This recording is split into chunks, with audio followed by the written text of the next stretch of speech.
Les acteurs de Bruxelles, avec Soraya Amrani. David Mendes, bonjour. Bonjour.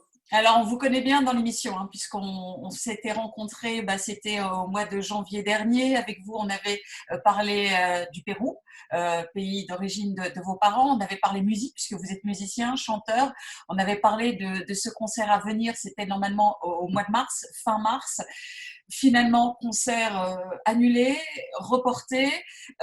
Comment vous vivez la situation actuelle qui est quand même assez rude et assez difficile pour beaucoup de secteurs, mais singulièrement pour le secteur artistique et culturel, David?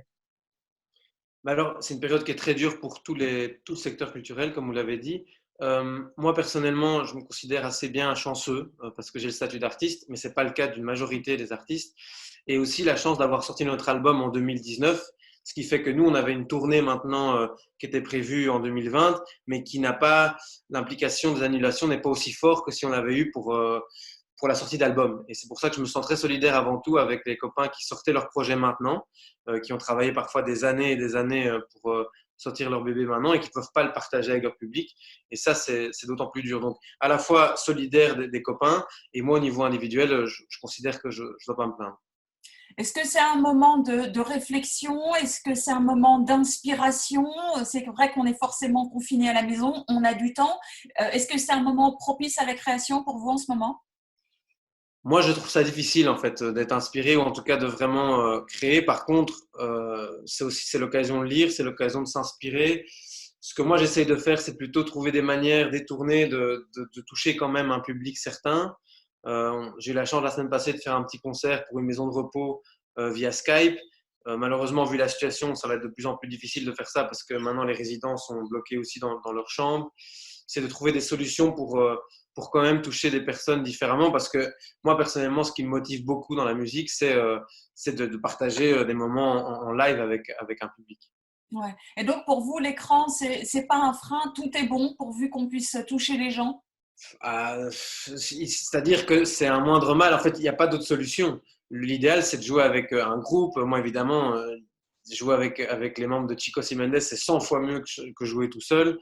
Euh, cet espace de création qui est collectif, il disparaît évidemment. Et donc, c'est vraiment mieux le spectacle vivant.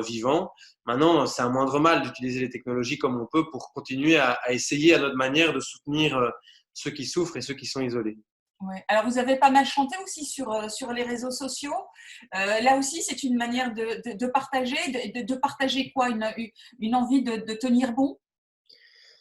Une envie de tenir bon, et puis il y a aussi l'inquiétude de se demander, c'est une crise collective et c'est une crise aussi existentielle de se dire en fait à quoi on sert. Et donc je pense qu'on est nombreux à se demander à quoi on sert. Et donc faire des petites chansons, essayer de toucher un public parfois plus isolé. Je vous disais que ce soit via les maisons de repos, mais là j'étais aussi en direct avec une jeune afghane qui est coincée dans un camp de réfugiés en Grèce. Enfin, il faut essayer de trouver les manières aussi d'avoir un contact direct, même s'il est via Skype ou via autre logiciel, parce que je pense que c'est ça qui a du sens. Je ne pense pas que tous faire des concerts sur les réseaux sociaux traditionnels, Facebook ou autres, va vraiment nous émanciper. Mais si on peut vraiment avoir un échange à un moment avec un public cible, ça peut donner du sens. Comment vous vous projetez dans la sortie de crise? Vous parliez de crise existentielle. Comment vous vous projetez dans la sortie de cette crise sanitaire et existentielle, comme vous la nommez?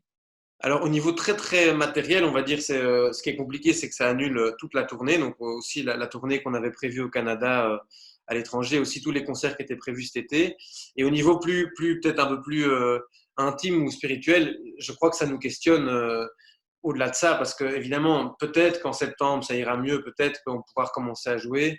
Mais je pense que c'est le moment de réfléchir aussi à et essayer de mettre des mots sur l'interdépendance qu'il y a entre les êtres humains.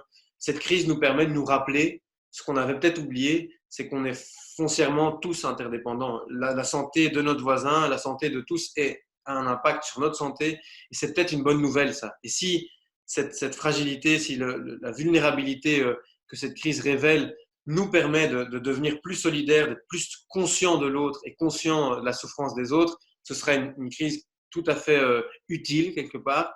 Si la crise nous pousse juste à se replier sur soi, ce sera tragique. Alors au niveau artistique, j'espère qu'on va réussir, que le secteur et que tous les artistes vont réussir à plutôt mettre de la poésie sur cette interdépendance, sur le fait qu'on est vraiment tous un. Et j'espère surtout que le repli sur soi, qui est maintenant notamment expliqué visualisé par la fermeture des frontières, n'est que quelque chose de vraiment transitoire et qui ne sera pas la base de nouvelles politiques. Alors, ce sera ma dernière question. Je le disais tout à l'heure avec vous, on a beaucoup parlé du Pérou, pays d'origine de vos parents. Est-ce que vous avez des échos de la situation là-bas en ce moment?